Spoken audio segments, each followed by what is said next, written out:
اچھا وہ سورہ نمل میں پھر آگے چلتا ہے کہ حضرت سلیمان علیہ السلام اپنے دربار میں بیٹھے ہوتے ہیں، اب سارے ان کے کمانڈر حاضر ہیں، جنوں کا کمانڈر بھی ہے، اسی طریقے سے انسانوں کے کمانڈر بھی، سارے ان کے سردار وہاں پہ جمع ہیں۔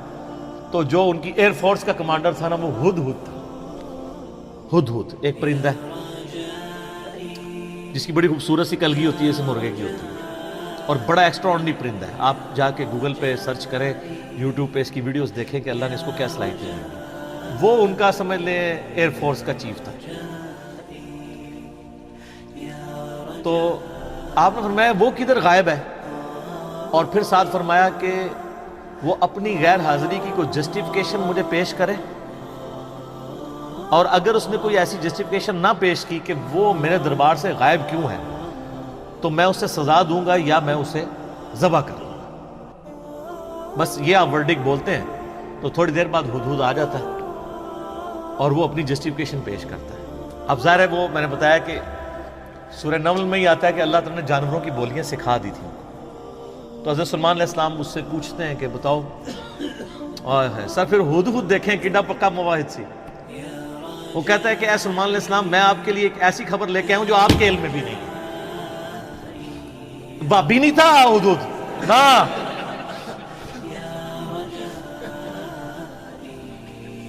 اچھا سلیمان علیہ السلام نے کہا کیا خبر لے کے آیا ہوں؟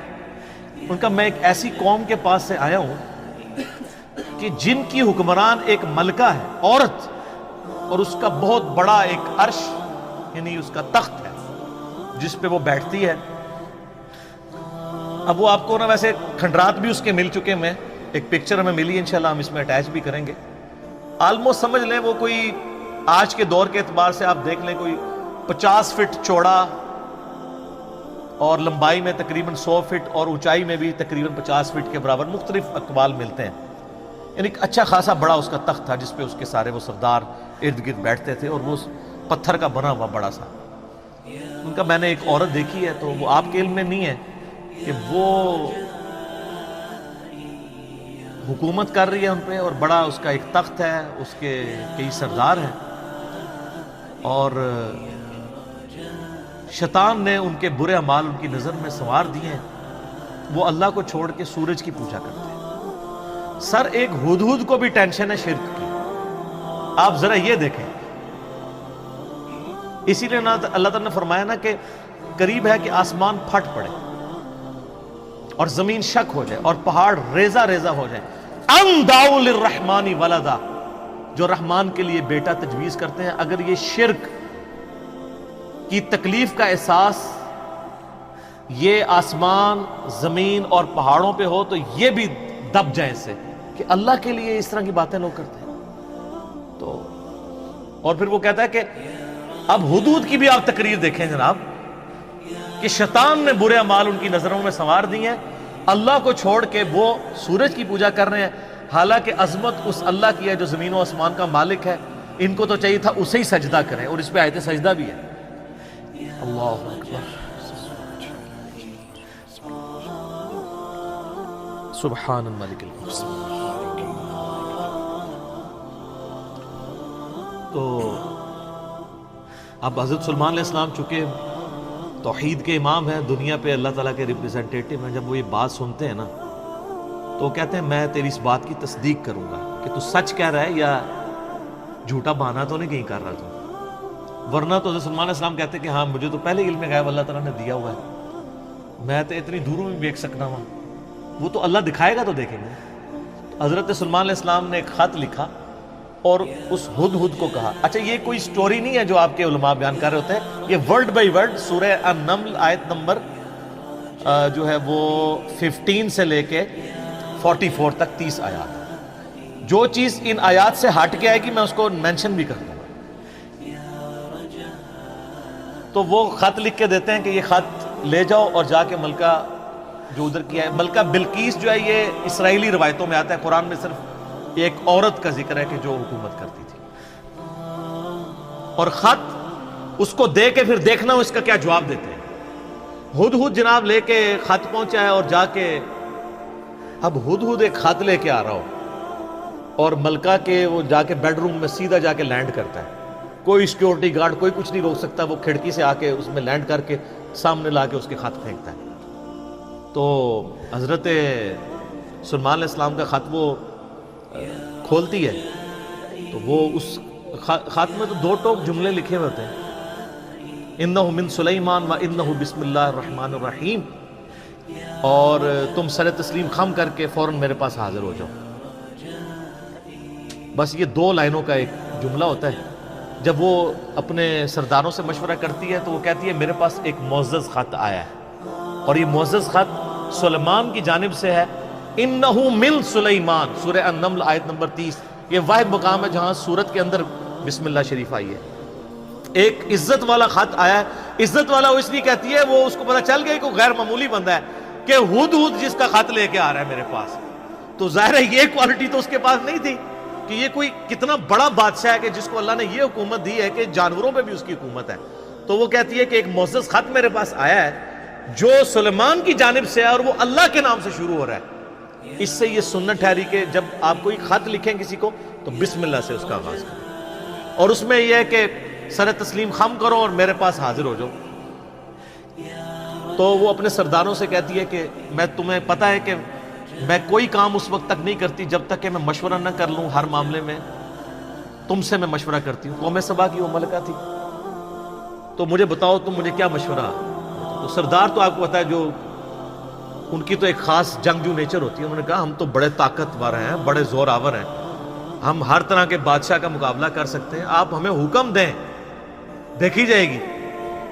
لیکن وہ تو سمجھدار ہوتی ہے نا، جس میں مجھے بھی آگے لوگ پھونک چڑھا رہے ہوتے ہیں، لیکن جو بندہ ڈرائیونگ سیٹ پہ بیٹھا ہوتا ہے اس کو پتہ ہوتا ہے کہ کام کو کس حکمت سے لے کے چلنا ہے۔ تو وہ ملکہ کہتی ہے کہ اس کو تو اندازہ ہو گیا کہ یہ کوئی عام بندہ نہیں ہے، ان کی ساری پھوپھا نکال دے گا وہ۔ تو وہ کہتے ہیں کہ وہ ملکہ آگے کہتی ہے، اس کے الفاظ اللہ تعالیٰ نے نقل کیے، وہ کہتی ہے کہ یاد رکھنا بادشاہ جب کسی ملک میں داخل ہوتے ہیں نا تو وہاں کے شرفاء کو ذلیل کر دیتے ہیں، تو یعنی یہ جو ہمارے پاس ملک ہے یہ بھی ہمارا چھین جائے گا، ہم میں یہ طاقت نہیں کہ ہم اس شخص کا مقابلہ کر سکیں۔ یہاں پہ بھی آپ دیکھ لیں انگریزوں نے یہی کیا ہے نا، جب انگریز یہاں حکومت میں ہے نا، سب سے زیادہ ذلیل انہوں نے کیا ہے خاندان مغلیہ کو، اس لیے کہ وہ یہاں پہ رولرز تھے۔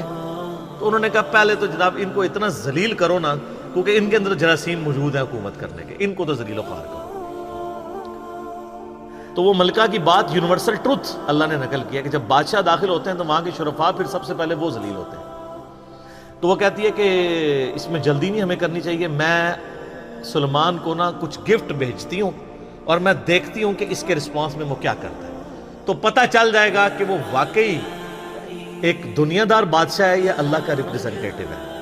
یہ اس نے چیک پوائنٹ رکھا کہ اگر دنیاوی بادشاہ ہوا تو دنیاوی بادشاہ پرانے زمانوں میں دوسرے ملکوں پہ کیوں حملہ کرتے تھے؟ تاکہ ان سے ان کی دولت ہتھیائیں۔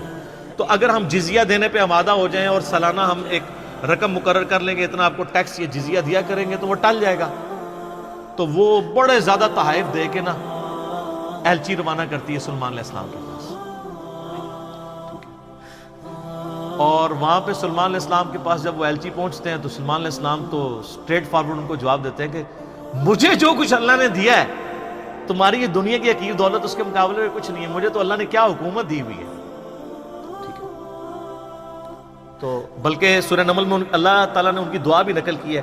سلیمان علیہ السلام کہتے ہیں اللہ مجھے ایسی حکومت دینا جو میرے بعد پھر کسی کو نہ ملے، اور انسانی تاریخ میں سلیمان علیہ السلام سے بڑا بادشاہ نہ ان سے پہلے کو گزرا ہے نہ بعد میں جس کو اس لیول کی اللہ تعالیٰ نے حکومت دی ہو۔ تو وہاں پہ جب ایلچی پہنچتے ہیں تو وہ ان کو اسٹریٹ فارورڈ جواب دیتے ہیں اور ان کو واپس کر دیتے ہیں کہ جاؤ اور اپنی ملکہ کو بتا دینا کہ اب ہم وہ لشکر لے کے آئیں گے جس کی تاب تمہارے لشکر نہیں رکھ سکتے، انتظار کرو ہمارا۔ تو وہاں سے چلے جاتے ہیں، وہ تو چلے جاتے ہیں، اور سلیمان علیہ السلام کو پتہ ہوتا ہے کہ وہ مطیع ہو کے ہی آئے گی، کیونکہ وہ سمجھ گئے ہوتے ہیں کہ اس نے یہ جو ڈیسیژن کیا ہے وہ کیوں کیا ہے۔ اب یہ فاصلہ آلموسٹ 2000 کلومیٹر کا ہے۔ قوم سبا آباد تھی یمن میں، اور حضرت سلیمان علیہ السلام یروشلم میں بیٹھے ہوئے تھے، بیت المقدس ایلیا شام کے اندر۔ آلموسٹ 2000 کلومیٹر کا یہ فاصلہ ہے۔ تو آپ سمجھ لیں یہ فاصلہ طے کرنے کے لیے بھی 40 سے 50 دن پیدل چاہیے. تو سلیمان علیہ السلام جب ان کو واپس کرتے ہیں، وہاں پہ جب واپس خط پہنچتا ہے تو ظاہر ہے ملکہ تو پہلے ہی اس کو سمجھ آ گئی ہوتی ہے کہ کوئی عام بندہ نہیں ہے.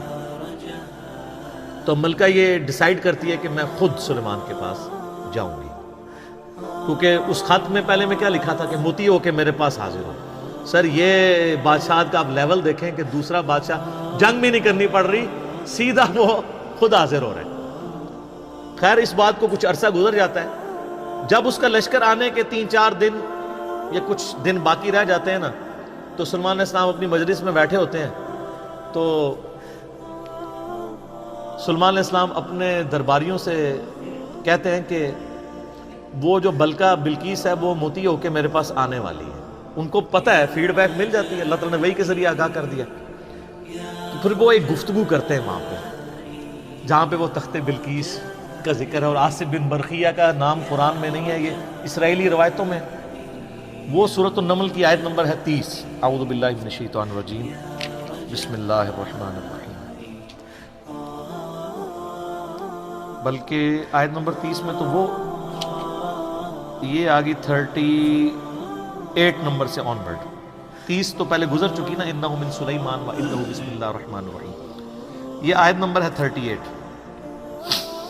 قال یا ایھا الملأ ایکم یأتینی بعرشها قبل ان یأتونی مسلمین. حضرت سلیمان علیہ السلام کہتے ہیں اے میرے سردارو، جو میرے ساتھ اٹیچ لوگ ہو، تم میں سے کون ہے کہ جو مجھے اس ملکہ کا تخت لا کر دے اس سے پہلے کہ وہ سر تسلیم خم کرتی ہوئی میرے پاس حاضر ہو جائے؟ کون ہے کہ جو ایسا کرے؟ قال عفریت من الجن. تو ایک بڑا دیو ہیکل جن کہتا ہے انا آتیک بہ قبل ان تقوم من مقامک، کہ میں آپ کی اس محفل برخاست ہونے سے پہلے 3-4 گھنٹے کی جو بھی آپ کی مجلس ہوتی ہے، مجلس ختم ہونے سے پہلے میں وہ تخت آپ کو یہاں پہ لا دوں گا. انبلیویبل چیز ہے. 2000 کلومیٹر سے اتنا بڑا تخت پتھر کا وزنی 3-4 گھنٹے کیا، وہ تو آج بھی آپ اگر جہاز میں بھی لائیں تو 3-4 گھنٹے میں نہیں پہنچ سکتا. اس کو تو لفٹ کرنے میں پرابلم ہو جائے گی. وَإِنِّي عَلَيْهِ لَقَوِيٌّ أَمِينٌ، اور میں اس کے اوپر امانت دار بھی ہوں، میں پوری رسپانسبلٹی سے یہ کام کروں گا، اور میں طاقت بھی مجھے اللہ نے دی ہے. جنات کو اللہ نے بہت طاقت دی ہوئی ہے. تو حضرت سلیمان علیہ السلام یعنی ایگری نہیں کرتے اس مسئلے میں. تو پھر ایک اور شخص، قال الذی عنده علم من الکتاب، وہاں ایک شخص بیٹھا ہوتا ہے جس کے پاس کتاب میں سے علم ہوتا ہے. وہ کہتا ہے انا آتیک بہ قبل ان یرتد الیک طرفک، میں اس تخت کو آپ کے سامنے حاضر کر دوں گا آپ کی آنکھ جھپکنے سے پہلے. فریکشنز آف سیکنڈ میں لے آؤں گا. ہمارے لیے تو وہی ہضم کرنا مشکل ہے، تو یہ تو خیر بہت بڑی چیز ہے. تو یہ اس نے دعویٰ کیا، بس یہ دعویٰ کرنے کی دیر تھی اور وہ لے بھی آیا تھا. فَلَمَّا رَآهُ مُسْتَقِرًّا عِندَهُ، تو حضرت سلیمان علیہ السلام نے جب وہ تخت وہاں پر آیا ہوا دیکھا، قَالَ هَذَا مِن فَضْلِ رَبِّي.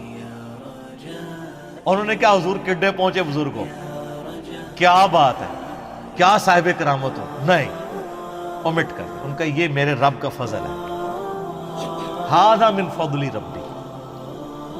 آپ لکھتے ہیں نگاہ مرشد سے، ماں باپ کی دعا سے، اور پیغمبر کا کہتا ہے ہذا من فضل ربی، یہ تو میرے رب کا فضل ہے. کیوں ہے فضل؟ لیبلونی اشکر ام اکفر، تاکہ وہ مجھے آزمائے کہ میں اس کا شکر گزار بنتا ہوں یا نہ شکرا. یہ سر توحید ہے. ومن شکر فانما یشکر لنفسہ، اور جو کوئی اللہ کا شکر کرے گا تو وہ بھی اپنے نفس کی خاطر ہی کر رہا ہوگا، اللہ کو کوئی پرواہ نہیں. ومن کفر، اور جو کوئی اللہ کی ناشکری کرے، فإن ربی غنی کریم، تو میرا رب تو غنی ہے، کریم ہے، اسے کسی کی پرواہ ہی نہیں ہے. ھذا من فضل ربی۔ اچھا اس کے بعد پھر آتا ہے کہ وہ ملکہ جب آئی، حضرت سلیمان علیہ السلام نے کہا کہ نا اس تخت کی حیت بدل دو، ڈیزائننگ اس کی تھوڑی سی چینج کر دو، جو اس کے اوپر کوئی پھول بوٹے لگے ہوئے تھے تھوڑا سا اسے ٹیمپر کرو، اور میں دیکھوں گا کہ وہ پہچانتی ہے اپنے تخت کو نہیں کہ نہیں پہچانتی۔ تو وہ پھر ملکہ وہاں پہ آ پہنچتی ہے، تو سلیمان علیہ السلام اسے ریسیو کرتے ہیں اور کہتے ہیں اس تخت کے بارے میں تیرا کیا خیال ہے؟ تو وہ بڑی سمجھدار ہوتی ہے، تو وہ کہتی ہے یہ تو لگتا ہے کہ یہ میرے تخت ہی ہے، اس کی مثل مجھے لگ رہا ہے بلکہ شاید وہی ہے۔ تو یہ اس کی سمجھداری کا بھی ثبوت ہے کہ وہ اس کو ٹیمپرڈ فارم میں بھی پہچان لیتی ہے، اور یہ اس کو دوسرا میسج مل جاتا ہے انہوں نے کیا لڑنا ہے، اس نے کہاں سے لڑنا ہے؟ وہ تو یہ بھی نہیں تھی ایکسپیکٹ کر سکتی کہ 4 مہینے میں بھی کوئی اٹھا کے یہاں لا سکے، ابھی تو اس کو یہ پتہ ہی نہیں تھا، یہ تو ایسے آیا ہوا ہے۔ ٹھیک ہے، تو پھر سلیمان علیہ السلام اسے اپنے جو ٹیمپل ہے نا اس کی بھی تھوڑی جھلک کرواتے ہیں۔ آگے ایک محل میں جب لے کے آتے ہیں کمرے میں، تو اس میں ایسے شیشے جڑے ہوئے ہوتے ہیں کہ وہ گویا دیکھنے میں تالاب محسوس ہو رہا ہوتا ہے۔ تو جب اس پہ پاؤں رکھنے لگتی ہے وہ سمجھتی ہے شاید پانی والا تالاب ہے، تو وہ اپنے جو تہمد ہے یا جو بھی اس نے کپڑے پہنے ہوتے ہیں وہ تھوڑی سی اٹھا لیتی ہے، اس کی پنڈلیاں بھی ننگی ہو جاتی ہیں، وہ سمجھتی ہے پانی ہے، وہ پانی نہیں ہوتا، تو وہ امپریس ہوتی ہے، اور پھر وہ وہاں پہ کہتی ہے کہ میں سلیمان کے ساتھ اپنے رب کے سامنے سر تسلیم خم کرتی ہوں، جو میں شرک کرتی رہی میں اللہ کی طرف رجوع لاتی ہوں، اور وہ اسلام قبول کرتی ہے۔ باقی اسرائیلی روایتوں میں پھر ملتا ہے کہ سلیمان علیہ السلام کا نکاح اس کے ساتھ ہوتا ہے۔ قرآن نے اس چیز کو ایڈریس نہیں کیا، قرآن تو بس کنکلوڈ اس پہ کرتا ہے کہ وہ مسلمان ہو جاتے ہیں، نہ وہ بریلوی ہوتی ہے، نہ دیوبندی ہوتی ہے، نہ اہل حدیث ہوتی ہے، نہ شیعہ ہوتی ہے، بلکہ مسلمان ہو جاتی ہے۔ اور آپ یہ الفاظ دیکھیں جناب، مسلمان مسلمان ہی ہیں ہر طرف۔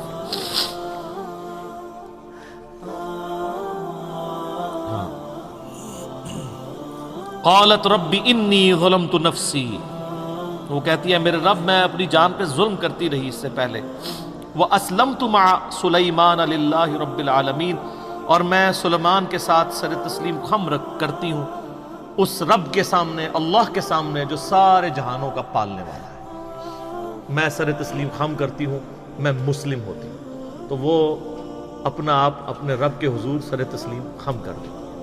تو یہ واقعہ یہاں پہ مکمل ہوا۔